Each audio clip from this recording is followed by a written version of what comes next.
Zacharie 9, 9. Comme ça. Après Luc chapitre 19, 28 à 38. Zacharie chapitre 9 au verset 9. Luc chapitre 19, verset 28 à 38. Moi je vais lire Zacharie 9, 9. Comme ça, on ne sait pas encore Luc 18. Je lis la parole de Dieu. La Bible dit: sois transportée d'allégresse, fille de Sion. Pousse des cris de joie, fille de Jérusalem. Voici ton roi vient à toi. Il est juste et victorieux. Il est humble et monté sur un âne. Sur un âne, le petit d'une ânesse. Amen. Luc 18, 28 à 38. Disons. Amen. Amen. Je lis dans l'évangile selon Luc, chapitre 18, verset 19. Chapitre 19, verset 28 à 38. 28 à 38, au nom de Jésus-Christ. Amen. Après avoir ainsi parlé, Jésus marcha devant la foule pour monter à Jérusalem. Lorsqu'il approcha de Bethphagée et de Béthanie, vers la montagne appelée montagne des Oliviers, Jésus envoya 2 de ses disciples en disant: allez au village qui est en face. Quand vous y serez entrés, vous trouverez un ânon attaché sur lequel aucun homme ne s'est jamais assis. Détachez-le et amenez-le. Si quelqu'un vous demande pourquoi le détachez-vous, vous lui répondrez: le Seigneur en a besoin. Ceux qui étaient envoyés allèrent et trouvèrent les choses comme Jésus leur avait dit. Comme ils détachaient l'ânon, ses maîtres leur dirent: pourquoi détachez-vous l'ânon? Ils répondirent: le Seigneur en a besoin. Et ils amenèrent à Jésus l'ânon, sur lequel ils jetèrent leurs vêtements et firent monter Jésus. 36. Quand il fut en marche, les gens étendirent leurs vêtements sur le chemin. 37. Et lorsque déjà ils approchaient de Jérusalem, vers la descente de la montagne des Oliviers, toute la multitude des disciples saisis de joie se mit à louer Dieu à haute voix pour tous les miracles qu'ils avaient vus. 38. Ils disaient: béni soit le roi qui vient au nom du Seigneur, paix dans le ciel et gloire dans les lieux très hauts. Amen. Prenons place. L'impact de la délivrance dans le combat de la destinée. Notre thème de cet après-midi, je ne sais pas si on aura le temps de le finir. L'impact de la délivrance dans le combat de la destinée. L'impact de la délivrance dans le combat de la destinée. L'impact de la délivrance dans le combat de la destinée. Alors j'aimerais bien introduire, après je vais vous donner quelques vérités sur le combat de la destinée. Alors, bien aimés, tel que nous sommes ici, Dieu nous a créés, nous tous, avec un plan pour nos vies. Amen. Hein? Dieu, lorsqu'il t'a créé, Dieu t'a créé avec un plan. Dieu ne t'a pas envoyé sur cette terre sans préparer quelque chose. Lorsque Dieu crée quelqu'un, il prend aussi le soin de lui préparer des choses qu'il doit faire.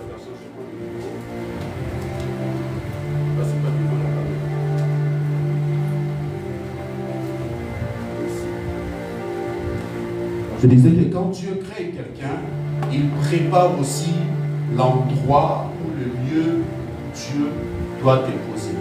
C'est la raison pour laquelle, avant que Dieu crée Adam, il a créé le jardin d'Éden où l'homme doit vivre. C'est-à-dire que tel que nous sommes ici, nous sommes le choix bien réfléchi de Dieu. Je vais profiter de dire à quelqu'un que tu n'es pas une erreur, tu n'es pas une erreur. Comment on te dit non, toi vraiment il ne fallait pas que tu naisses, toi il ne fallait pas que tu sois dans cette famille. Non, Dieu sait pourquoi il a permis, il t'a placé dans cette famille-là.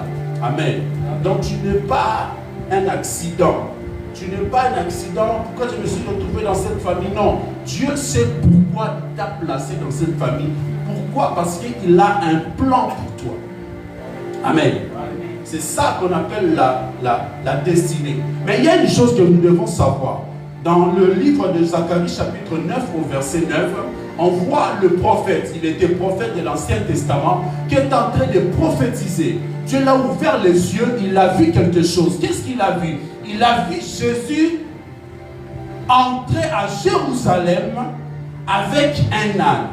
Mais il dit à ce peuple-là, soyez dans la joie, parce que je suis en train de voir Jésus entrer dans Jérusalem. Il n'était pas seul, mais il était accompagné d'un âne qui doit le porter. Soyez dans la joie, parce que votre sauveur sera là, votre sauveur va venir pour faire quelque chose. Ça, c'est le prophète Zacharie qui a vu la vision. Mais vous devez savoir maintenant, dans le texte que nous venons de lire dans Luc 19, la prophétie s'est accomplie. Amen. Hein? Suivez-moi très bien. La prophétie s'est accomplie. Entre Zacharie et Luc, il s'est passé 500 ans. Donc les prophètes de l'Ancien Testament avaient la capacité de voir des choses à plus de 400 ans. Il avait déjà vu dans 500 ans qu'il y aura dans la destinée, dans le plan de Dieu, après 500 ans, il faut qu'un âne transporte Jésus. Amen. Amen. Le prophète a seulement vu la destinée de cet âne. La mission de cet âne, c'était de porter Jésus. Parce que souvent quand on nous prophétise, on nous parle souvent de la gloire qui nous attend, on nous parle souvent des choses qui doivent arriver. La plupart, quand on nous prophétise, c'est des bonnes choses. Mais il y a une chose ici, que le prophète n'avait pas vu. Le combat de la destinée de cet âne. Amen. Le prophète a vu seulement l'âne en train de sortir de Jérusalem, où les gens étaient en train de jeter des pagnes par terre. Mais le prophète n'a pas vu le côté caché. Parce que tel que nous sommes là, dans notre destinée, Dieu ne va pas jamais toujours nous montrer tout ce qui se passe dans nos vies. Dans ta destinée, il y a des choses, on peut prophétiser sur toi. Tu seras une femme d'affaires, tu seras un homme d'affaires. Mais le comment tu vas arriver, le comment qui sont liés à ta destinée, ça c'est rare qu'on te le dise. Amen. Ça c'est rare qu'on te le dise. Alors Jésus maintenant arrive, la prophétie doit s'accomplir. Parce que c'est dans le plan de Dieu que cet homme-là devait porter Jésus. Alors Jésus arrive devant Jérusalem, il envoie ses disciples. Il dit quoi? Allez détacher cet âne. Mais de quel âne il parle? De l'âne que le prophète avait prophétisé. Est-ce qu'on est ensemble? Dans la prophétie, le prophète n'a pas vu que l'âne était attaché. Le prophète n'a pas vu que l'âne était attaché. Lui, il nous a seulement montré le côté de la gloire. Excusez-moi, le côté de l'honneur. Mais le prophète ne nous a pas montré le lieu où il sera. Il va sortir de quelle famille? Quels seront ce combat de la destinée? Ça, le prophète n'a pas vu. Mais lorsque Jésus est arrivé, la prophétie est là. Le plan devait s'accomplir. Dans le plan de Dieu, il fallait que Jésus monte sur cet âne. Mais qu'est-ce qui se passe? La destinée de cet âne était quoi? Attachée quelque part. Est-ce que ça va? Est-ce que vous me comprenez? L'impact de la délivrance dans le combat de la destinée. Tant que cet âne restait là, il était impossible de Jésus pour entrer dans sa destinée. Parce qu'il y a plusieurs destinées. Mais je vais l'expliquer plus loin. Mais j'aimerais d'abord que vous écrivez 5 vérités à savoir sur le combat de la destinée. 5 vérités que tu dois savoir concernant ton combat de la destinée. C'est un combat que tu dois savoir. Les combats qui sont liés à ta destinée. Tu dois savoir que ta destinée, il y a plein de choses qui sont cachées dedans. C'est pour cela que Dieu nous dit, invoque-moi. Dans ta destinée, Dieu a prévu beaucoup de choses. Mais il y a aussi des combats qui sont liés par rapport à ta destinée. Le prophète a prophétisé que tu auras beaucoup d'argent, que tu auras ça, mais il ne t'a pas dit le combat que tu auras pour garder cet argent-là. Il ne t'a pas dit la face cachée, la face B de combat que tu auras. Alors Jésus arrive pour entrer, il trouve quelque chose. 5 vérités à savoir sur le combat de ma destinée. Premièrement, la destinée, c'est ce que tu es appelé à devenir. Amen. La destinée, c'est ce que tu es appelé à devenir selon Dieu ou selon le plan de Dieu pour ta vie. Je répète, la destinée, c'est quoi la destinée? La destinée, c'est ce que tu es appelé à devenir. C'est-à-dire que quand Dieu t'a créé pour que tu deviennes quelqu'un. Pour que tu deviennes, je ne sais pas, quelqu'un qui a beaucoup de choses. C'est ça, je ne vais pas aller plus loin de chercher plusieurs définitions. Retiens ça, c'est très simple. Que la destinée, c'est ce que tu es appelé à devenir selon le plan de Dieu dans ta vie. C'est pour cela qu'on dit souvent, les gars-là, ne rigole pas une personne qui est à côté de toi. Parce que tu ne sais pas qui il va faire quoi? Devenir. Amen. Amen. Ne néglige pas ton voisin qui est à côté de toi à l'église. Tu ne sais pas qui il peut devenir demain. Toi, tu le vois dans son face A. Aujourd'hui, tu le vois comme ça. Mais tu ne sais pas, il est dans le processus de devenir la personne que Dieu avait déjà préparée pour lui dans sa destinée. Et je prie que tu sois parmi ces gens-là qui doivent devenir ce que Dieu a prévu pour leur vie. Est-ce que je parle à quelqu'un? Je prie que tu deviennes ce que Dieu a prévu pour toi. Amen. Aujourd'hui, tu peux voir quelqu'un, tu le négliges, mais tu ne sais pas, il y a un devenir qui est attaché à sa destinée. Depuis que j'ai compris cela, je ne néglige plus personne. Même les petits enfants que nous voyons aujourd'hui, demain peuvent nous aider. Demain peuvent nous aider avec certaines choses, avec plusieurs choses. C'est pour cela, ne néglige pas ton voisin. Parce que tu ne sais pas qui il va devenir. C'est l'exemple de cet anneau. L'anneau était attaché. Les gens le négligeaient. Mais ils ne savaient pas que c'est grâce à lui qu'ils vont être sauvés. Amen. Est-ce que tu comprends ce texte-là dans Luc 19? J'aimerais dire à quelqu'un, ce que tu es n'est pas encore ce que tu dois être. Amen. Hein? Amen. Ce que tu es là aujourd'hui, ce n'est pas encore ce que tu dois être. Amen. Parce que tu es dans le processus. C'est pour cela, frère, même quand nous passons par des moments difficiles, quand je pense à ma destinée, quand je pense à ce que Dieu a déjà dit sur moi, ça me fortifie et je me relève. Donc là, il est très très important de prier pour ça, de prier pour sa destinée, de demander à Dieu, Seigneur, pourquoi tu m'as créé? Pourquoi tu m'as créé? Pourquoi tu as permis que je sorte dans cette famille-là? Amen. Ne fais pas seulement les prières de tomber, mais demande aussi à Dieu, parce que Dieu ne t'a pas créé inutilement. Dieu ne t'a pas créé inutilement. Si Dieu t'a créé, c'est parce qu'il a une mission à faire avec toi. Si Dieu t'a créé, parce que c'est que tu dois devenir quelqu'un. C'est pour cela que je ne veux pas être influencé par les problèmes de nos familles. Parce que les problèmes de nos familles sont là pour ils te combattent pour que tu ne deviennes pas ce que Dieu a prévu. Est-ce que je parle à quelqu'un?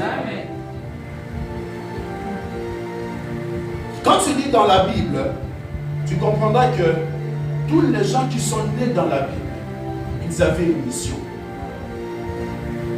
Zacharie, lorsque Jésus est né, il dit sur celui-là se reposera la délivrance de plusieurs nations. Il va devenir, parce que Dieu t'a créé pour devenir quelqu'un.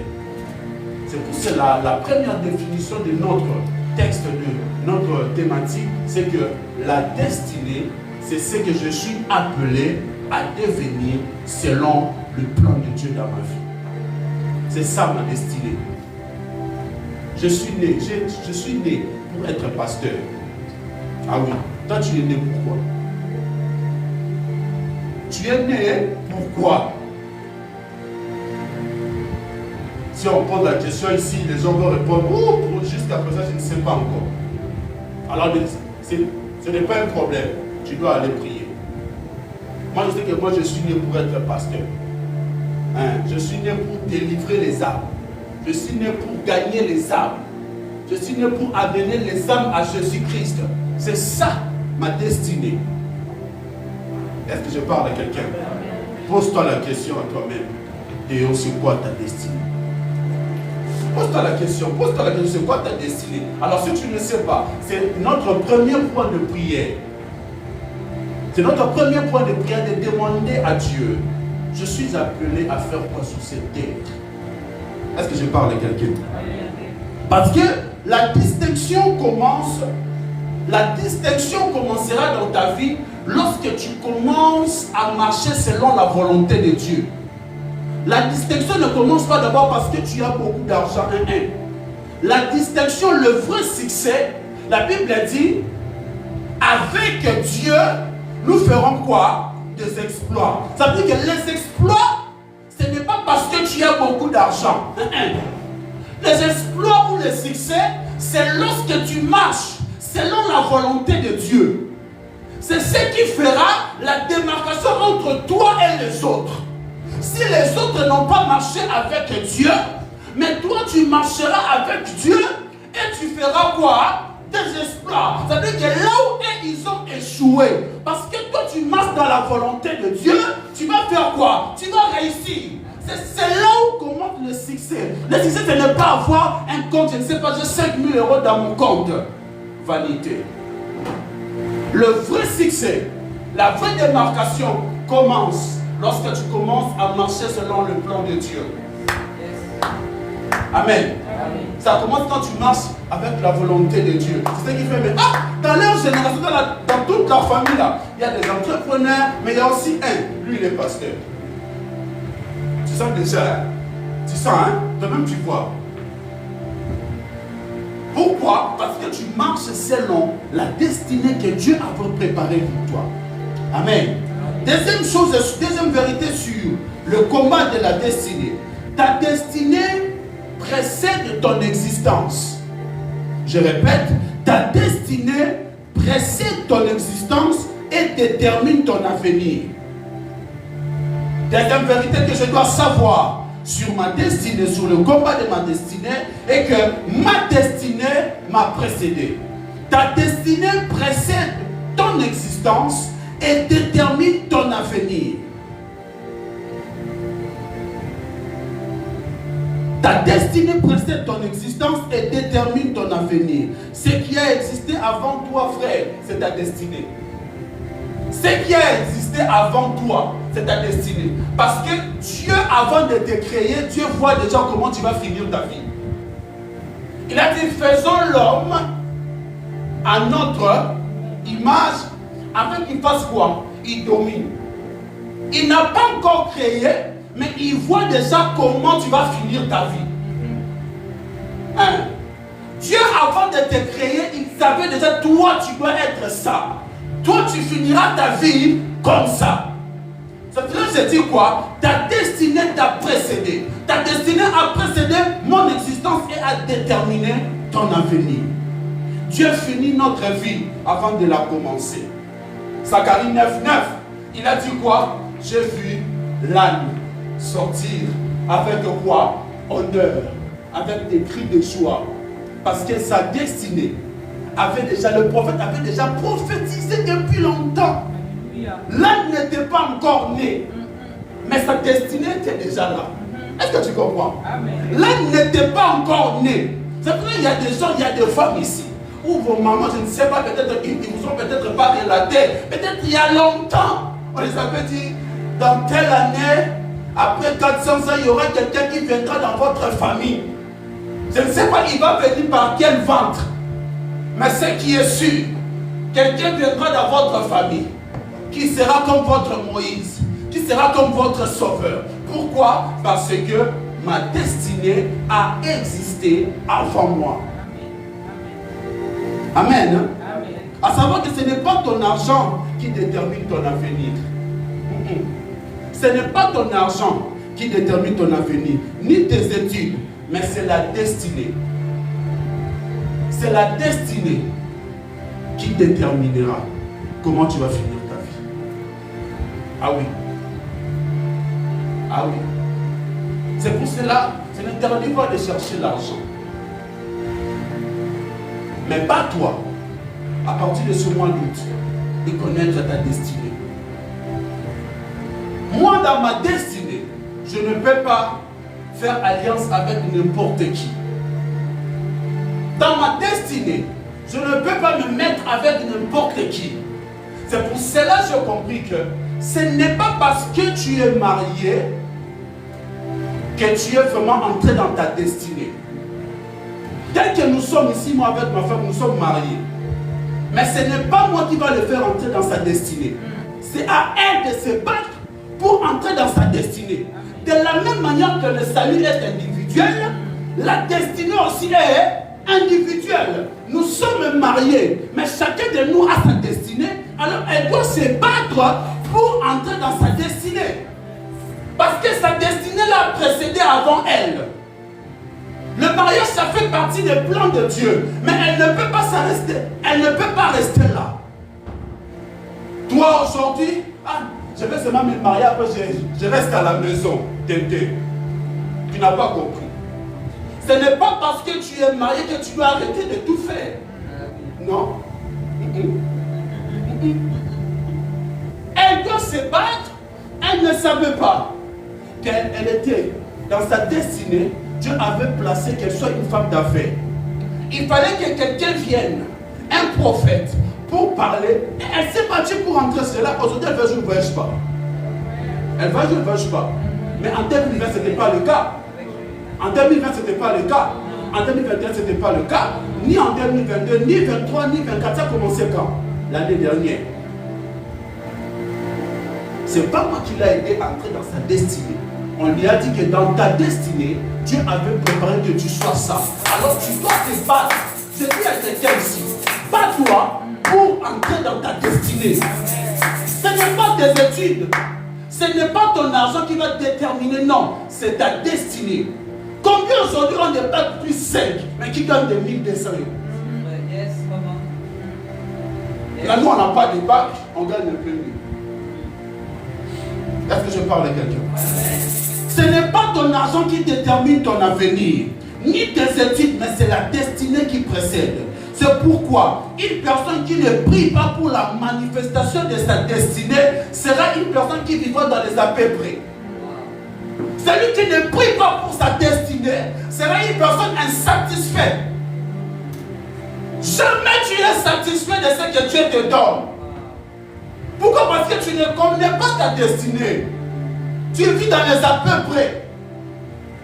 Tu as fait combien de formations dans ta vie? Et qu'est-ce que ça a amené? Qu'est-ce que ça a amené? Ce n'est pas si tout le monde fait des styles que toi aussi tu dois aussi commencer à faire des styles. Oh, non. C'est quoi? Ce n'est pas parce que tout le monde va voyager, toi aussi tu dois. Non. Est-ce que c'est attaché à ta destinée? Après, si ça ne marche pas, tu seras frustré, tu diras, Seigneur, pourquoi tu m'as laissé? Non, il ne t'a pas laissé. Ce n'est pas attaché à ta destinée. Garde ta banque, tiens ton voisin, garde ta banque. Amen. Est-ce que je parle à quelqu'un? Une personne qui ne prie pas pour la manifestation de sa destinée sera dans les à peu près. Mais ma prière pour toi est que la destinée que Dieu a créée pour toi commence à influencer ta vie dans le nom de Jésus. Je dis ma prière est que la destinée que Dieu a créée pour toi commence à influencer ta vie au nom puissant de Jésus. Jésus n'est pas encore né, mais Esaïe a vu son influence sur la terre. Esaïe a dit, un fils nous est donné. Un enfant nous est donné, un fils nous est donné. On l'appellera l'Emmanuel, l'admirable. Il habitera parmi les hommes. Par ses blessures, nous serons sauvés. Il parle déjà de l'influence de Jésus. Zacharie a vécu, Esaïe a vécu avant Zacharie. Donc là, c'est encore dans les 700 ans. On parle déjà de l'influence de Jésus. C'est pour cela que quand il est venu sur la terre, il n'est pas venu pour faire des aventures. Parce qu'il connaissait ce qu'il doit faire. Est-ce que toi, jusqu'à cet âge que tu as là, tu connais ce que tu dois faire sur la terre?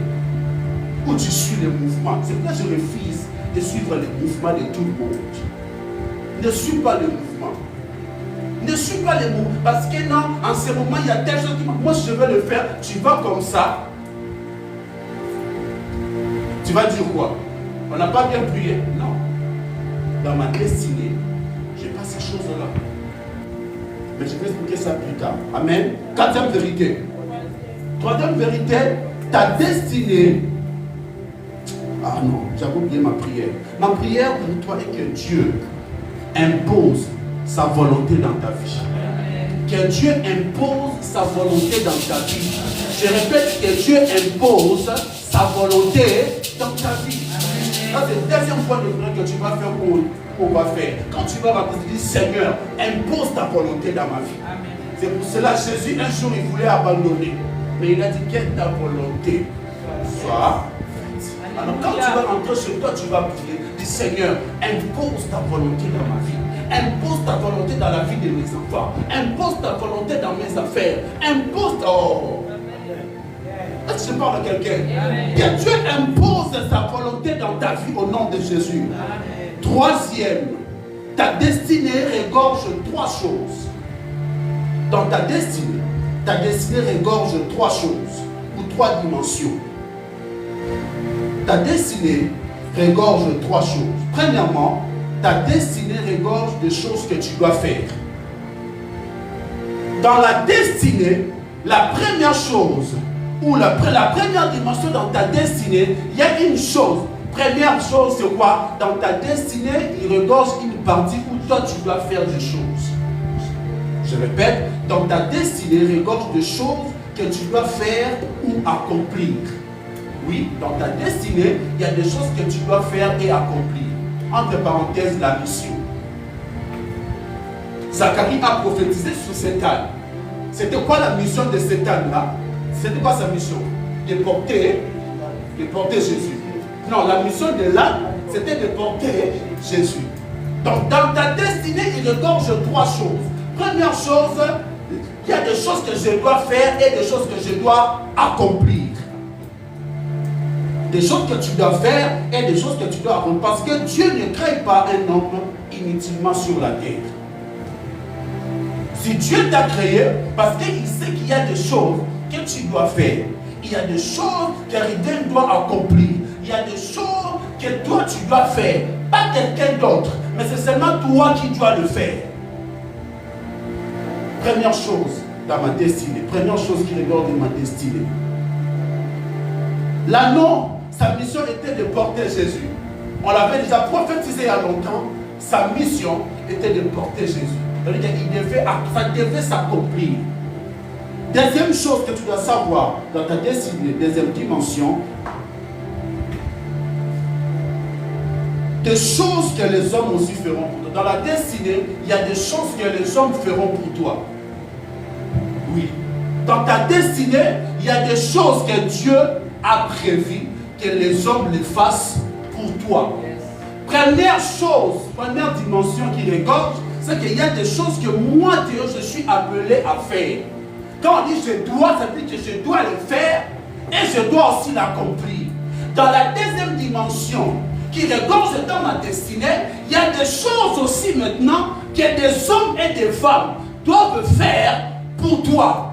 C'est pour cela que Jésus, avant d'entrer dans le village, il envoie qui?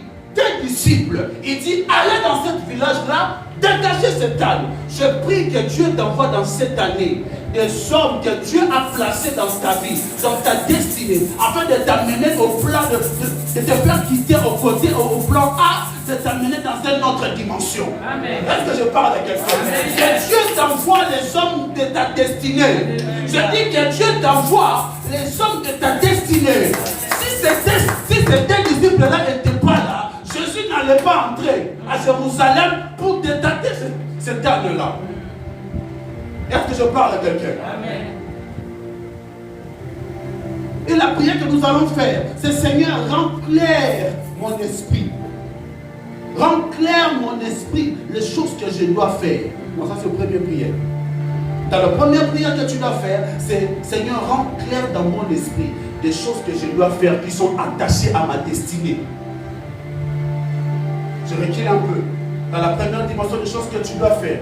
Comment prier? Tu pries, tu dis Seigneur, rends clair dans mon esprit les choses que je dois faire qui sont attachées à ma destinée. Dans les choses que je dois faire, il faut que je prie, que Dieu rende mon esprit clair, afin que je ne sois pas dans le même mouvement que les autres. La Bible dit, l'homme fait des projets, mais c'est le destin de Dieu qui s'accomplit. C'est là où maintenant les hommes de la terre ont dit, l'homme propose, Dieu dispose. Ce n'est pas biblique. La vraie version est que l'homme peut faire des projets dans son cœur, mais c'est le projet de Dieu, le dessein de Dieu, le plan de Dieu qui s'accomplira. C'est pour cela que tu vas mettre l'argent quelque part. Or Dieu ne te voit pas là-bas, tu perds cet argent-là. On est tellement concentré sur nos projets, tellement concentré sur nos calendriers, mais on ne prend pas le temps de prier, de demander à Dieu, Seigneur, rends mon esprit clair pour faire des choses qui sont attachées à ma destinée. Parce que je ne veux pas rater. Je ne veux pas être en retard. Amen. Je prie que Dieu ne te laisse pas sans savoir ce que tu dois faire cette année. Je dis que je prie que Dieu ne te laisse pas sans savoir ce que tu dois faire cette année. L'année n'est pas encore finie. Tu peux encore faire quelque chose. Nous sommes au mois du nouveau départ. Ça veut dire que tu peux encore faire quelque chose. Est-ce que tu peux me donner un bon amen? Deuxième chose qui regorge dans ma destinée, j'avais dit des choses que les hommes feront pour toi. Quand tu commences à vivre selon le plan de Dieu, il mettra des hommes à ta disposition. Ah oui. Quand tu commences à vivre selon le plan de Dieu, Dieu va mettre des gens à ta disposition. Jésus est venu sur la terre et Jésus n'a jamais forcé Pierre de le suivre. Il a dit, suis-moi, et ils ont venu. Alléluia.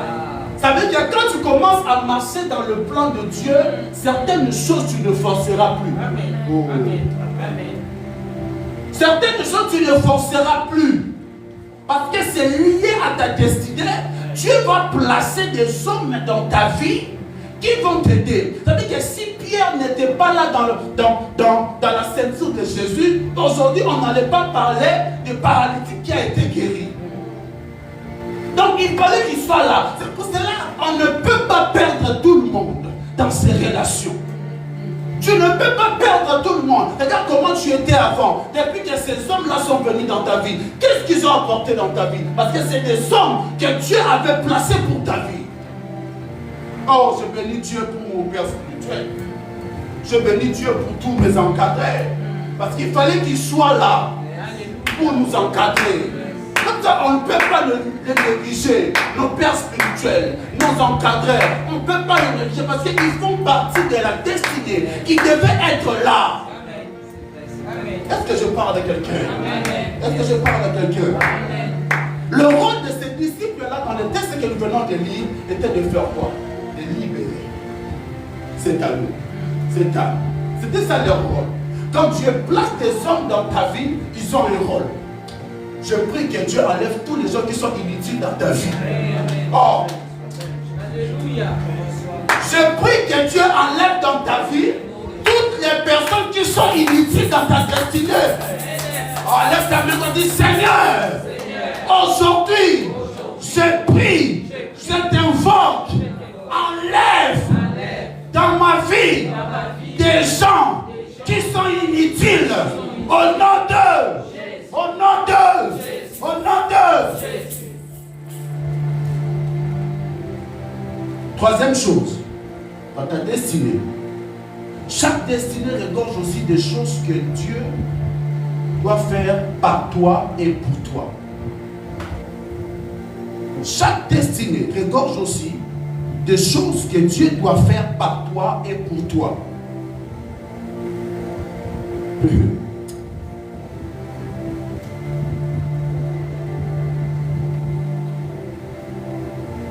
Que Dieu enlève des hommes inutiles et qu'il nous envoie des hommes bons, des femmes bonnes qui vont nous amener quelque part. C'est quoi cette famille-là? Il n'y a jamais des gens qui ont l'argent. Non, que Dieu nous envoie des gens qui vont nous mettre dans des connexions. On est marre. Tout le temps des gens qui pleurent. Non, que Dieu envoie des hommes que Dieu avait préparés dans ta destinée. Afin de te détacher quelque part pour t'amener, je ne sais pas où. Troisième chose, je disais que chaque destinée regorge aussi des choses que Dieu doit faire par toi et pour toi. Jésus, lorsqu'il est venu sur la terre, c'était quoi la mission de Jésus? Et le Jésus que tu évoques toute la nuit, là, que tu pries, là, tu ne sais pas sa mission. Hein? Pour nous sauver. C'était ça. Dieu devait travailler dans la destinée de Jésus. Dieu devait travailler pas avec Jésus pour qu'il fasse quoi? Pour qu'il nous sauve.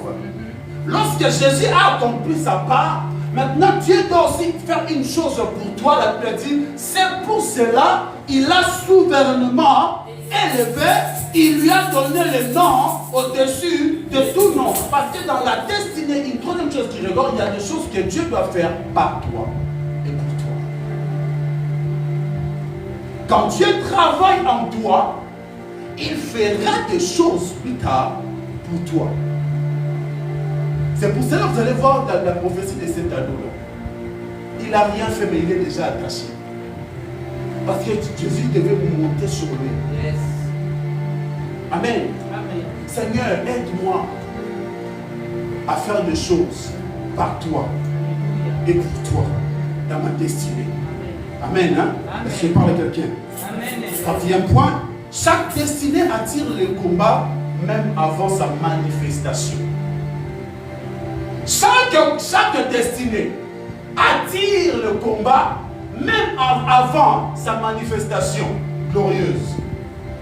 Qu'est-ce que le petit Jésus, l'enfant Jésus avait fait à Hérode pour que Hérode cherche à tuer quand Jésus était bébé? Le problème c'est quoi? Parce que nous les chrétiens, nous négligeons les étoiles. Le monde spirituel, avant que tu naisses, des sorciers de ta famille ont déjà vu ton étoile. Donc là tu verras qu'une femme déjà, dès qu'elle est enceinte, on commence à combattre son bébé. Mais qu'est-ce que le bébé a fait? Parce qu'ils ont vu sa destinée est grande. La destinée attire toujours le combat, ou attire le combat avant même sa manifestation. Dès qu'on entend seulement, elle est quoi? Enceinte. Là-haut. Est-ce que tu vois? Parce que le monde spirituel travaille avec les étoiles. C'est toi qui négliges ton étoile. Pourquoi quelqu'un sous la rue peut venir te dire, je vois ton étoile briller? À vous de l'envoi. C'est ça. Où il a vu ça? C'est toi qui négliges ton étoile. Yes. C'est toi qui négliges ton étoile. Et il voit une étoile. Qu'est-ce que Jésus a fait? Qu'est-ce que Jésus a fait pour que Hérode envoie les gens pour aller voir en fait de le tuer? Qu'est-ce que Joseph avait fait à ses frères pour qu'on le vende? Qu'est-ce qu'il avait fait? Est-ce que tu lui l'as dit? Qu'est-ce que Joseph avait fait à ses frères? Le problème c'est quoi? C'est la destinée. Pourquoi souvent nous sommes dans des familles où nos frères pour rien te haïssent pour rien? Tu n'as rien fait. C'est la destinée. Tu n'as rien fait. Même pas disputé. Tu n'as même pas manqué du respect. Mais la personne ne t'aime pas. Il voit l'étoile. Il voit ta destinée. Il sait pourquoi il te haïsse. Alléluia. Est-ce que je parle à quelqu'un? Amen. Ce n'est pas tout combat qui est la conséquence du péché. Ce n'est pas tout combat que nous avons les conséquences parce que je suis tombé dans le péché que j'ai de combat. Non. il y a des combats qui viennent à cause de notre destinée. Joseph a été vendu à cause de son étoile. Jésus voulait être vendu à cause de l'étoile. C'est pour ça que tu verras, mais qu'est-ce que moi j'ai fait? Qu'est-ce que j'ai fait? Tu n'as pas de voiture, tu n'as rien du tout, tu n'as pas un appartement, tu n'as même pas acheté un appartement. Mais pourquoi on te combat? C'est l'étoile. Oh. Alléluia. On n'a rien fait, on les a rien fait. Mais pourquoi vous combattez? Pour que quelqu'un ne vienne pas en France? Parce qu'il connaissait l'étoile. Parce qu'il connaissait l'étoile. Il fallait que Théo vienne en France pour que Dieu passe par Mahanaïm pour sauver les âmes. C'est pour cela longtemps d'années, ils ont bloqué ce voyage-là. Mais Dieu avait déjà prévu quelqu'un pour venir. Amen. Hein? Amen. Quel est le péché que l'enfant Jésus avait commis pour que Hérode le cherche à le tuer? Pourquoi? Simplement parce que le diable ne te combat pas par rapport à ce que tu as. Non. Si c'est le cas, qu'est-ce qu'on va dire du fou de Gadara? Qu'est-ce que le fou de Gadara a fait pour qu'on le combatte? Le diable te combat physique par rapport à ce que tu dois être. C'est ça. Ce que tu as là maintenant, il s'en fout de ça. Il s'en fout de ça. Mais le diable te combat par rapport à ce que tu dois devenir selon la volonté de Dieu. C'est pour cela qu'ils ont combattu le fou de Gadara. Plus tard, vous allez voir pourquoi on peut gaspiller 6000 démons dans le corps d'un homme. Il était fou. On dit un fou, mais tu combats un fou. Réfléchissez, est-ce qu'il y a un sens? On parle d'un fou, mais on combat un fou. 6000 démons dans un corps. 6000, frère. Si on commence à compter 6000 ici, là, on commence à compter. Mais 6000 démons. Mais pourquoi? Quand tu liras la Bible plus tard, tu vas voir, lorsqu'il a été délivré, il avait 10 villes à gagner. Donc dans sa destinée, Dieu avait prévu qu'il soit évangéliste, qu'il gagne 10 villes de leur pays à l'époque. C'est pour cela qu'on l'a combattu par rapport à ce qu'il doit devenir. À chaque fois que tu feras face aux opportunités qui font partie de ta destinée, le diable va venir rapidement te combattre.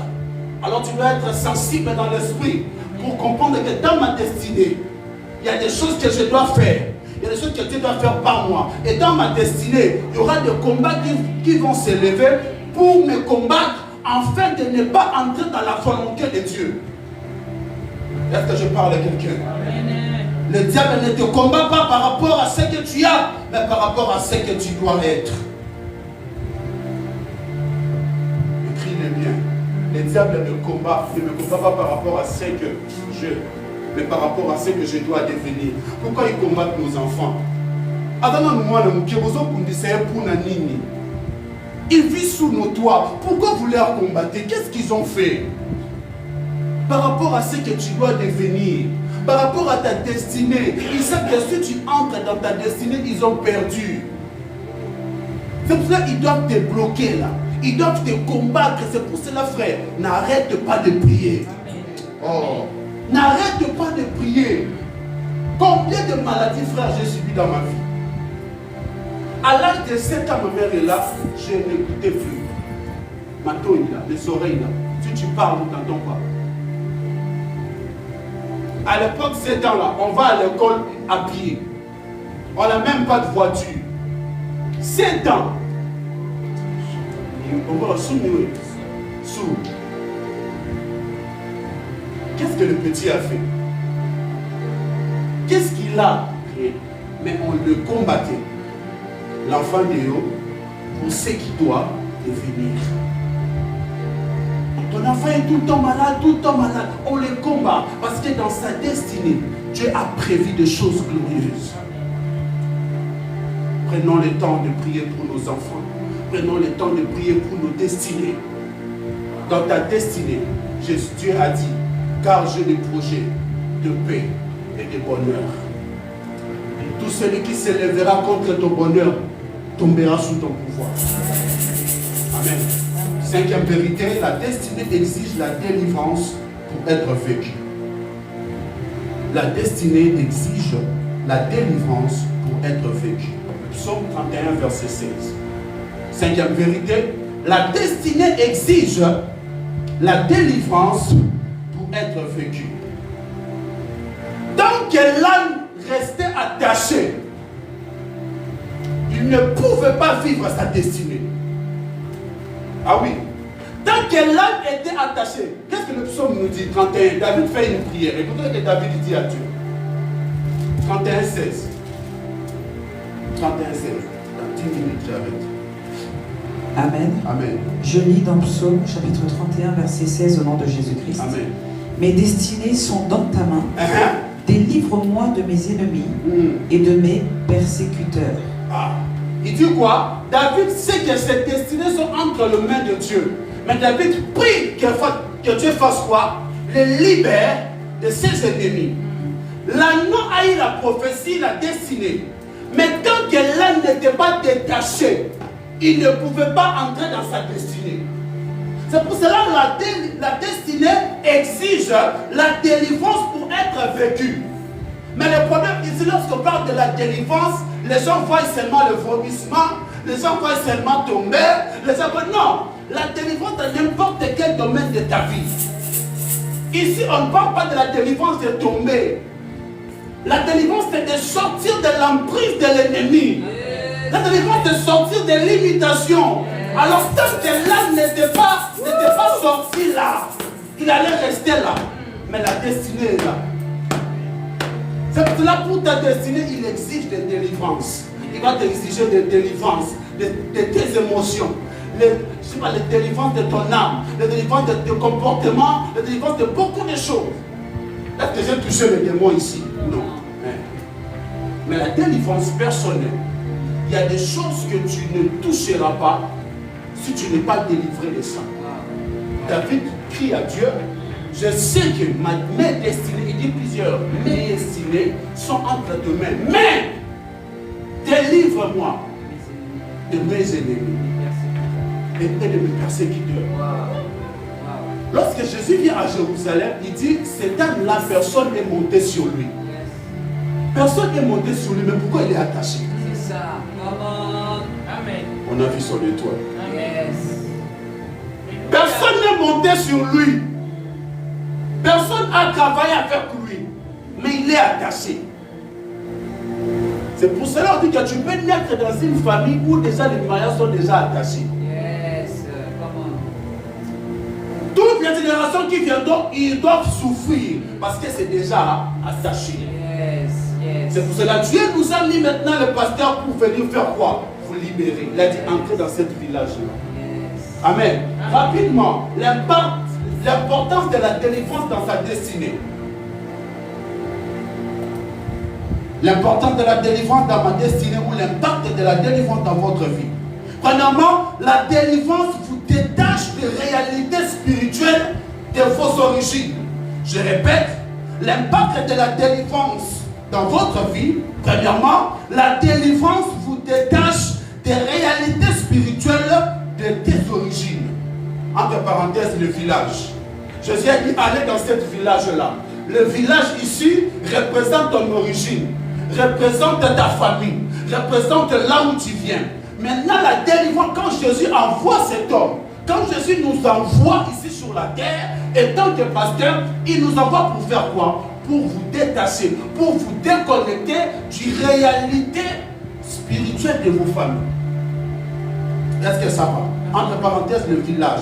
Ça veut dire qu'aussi longtemps que l'âne était resté au village, il ne pouvait pas sortir du village. Tant que l'âne était resté au village, Jésus ne pouvait pas monter. Jésus ne pouvait pas travailler pour lui. Jésus ne peut pas travailler sur lui. Pourquoi? Parce qu'il est attaché aux réalités de leur village. C'est quoi les réalités de vos origines? Yes. C'est quoi les réalités de vos origines? Les réalités de l'origine, c'est des choses, quand je dis les réalités, c'est-à-dire que c'est des choses que tu ne pries ou tu ne pries pas, tu es au courant de ça, et tu le vois, ça s'est fait. C'est ça les réalités. Que tu pries ou tu ne pries pas, tout le pays de vos familles, ils savent que chez nous, dans notre réalité, tu ne peux pas te marier sans d'abord avoir un enfant avant le mariage. C'est notre réalité. Chez nous, c'est comme ça. C'est ça la réalité spirituelle. Dans votre famille, la réalité c'est quoi? D'autres sont la réalité c'est l'immoralité sexuelle. Ils ne peuvent jamais avoir une seule femme. Ils doivent avoir plusieurs femmes. C'est quoi l'origine de votre famille? Vous tous, vous êtes des colériques. C'est quoi l'origine de votre famille? Est-ce que tu connais l'origine? Les réalités de vos origines. La délivrance vous détache de réalité spirituelle de vos origines. Entre parenthèses, le village. Aussi longtemps que l'âme n'était pas détaché, il n'allait pas vivre sa destinée. Aussi longtemps qu'il n'était pas délivré, il n'allait pas vivre sa destinée. Que Dieu nous délivre, que Dieu nous délivre cet après-midi. Que Dieu te délivre, je ne sais pas, de quelque chose qui peut-être moi, je ne cite pas, mais que toi-même tu sais que il faut que Dieu te délivre. C'est quoi cette vie que tu as maintenant? Est-ce que ça te plaît cette vie que tu as maintenant? Peut-être que c'est la réalité de vos familles. C'est les origines de vos familles, les réalités de vos origines. Aucun enfant ici ne peut réussir. Il y a des familles où la réalité ici, personne ne peut bâtir une maison. Toi, tu veux acheter une maison là où les gens n'ont jamais acheté. Mais il faut être fort. Il faut être délivré. Toi, tu veux être stable dans ton mariage là où il y a des gens qui sont divorcés. Il faut que la délivrance vienne te déconnecter du village. C'est pour ça que Jésus a dit, je ne peux pas entrer tant que lui n'est pas encore sorti du village. Est-ce que je parle à quelqu'un? À chaque origine, frères et sœurs, vous devez savoir, est attaché des batailles. À chaque origine est attaché des batailles. À chaque origine est attaché de lois. À chaque origine est attaché des pratiques. Laban a dit à Jacob, chez nous ça ne se passe pas comme ça. Dans nos réalités spirituelles, dans nos origines, la petite sœur ne peut pas se marier avant la grande sœur. Réalité. À chaque origine s'attachent des batailles, des lois, des pratiques. C'est pour cela nous subissons parfois le combat de nos origines. Les réalités de nos origines. Nous sommes influencés par cela parce que nous sommes venus de là. Mais nous allons prier que Dieu nous délivre de ça. Amen. Il y a des gens où leur réalité c'est le retard dans les enfantements. Ils peuvent se marier, mais les réalités de leur famille, ils vont avoir des enfants très tard. D'autres, ils ne vont jamais se marier. C'est quoi la réalité de vos origines? Deuxièmement, la délivrance brise les limites qui nous empêchent d'entrer dans la zone de notre destinée. Ah oui. Pourquoi je dois chercher la délivrance? Parce que la délivrance brise les limites qui nous empêchent d'entrer dans la zone de notre destinée. Il fallait que l'âne soit libéré. L'âne était là, il était attaché. Quand une personne est attachée, il va faire un mouvement. Il peut bouger, mais il tourne en rond. Ouais, je suis bien. Pendant 3 mois, la paye, c'est bon, les affaires marchent. 4 mois, 5 mois, 6 mois. Tu sens que tu commences à perdre le contrôle. Tu commences à... Les choses ne marchent plus. Pourquoi? Parce que tu es encore attaché. Maintenant, la délivrance vient faire quoi? Il vient briser ses limites. L'âne était là. Il était attaché, mais il ne pouvait pas sortir du village. C'est pour cela qu'il y a des gens. Tu es né de nouveau, oui. Tu as donné ta vie à Jésus, oui.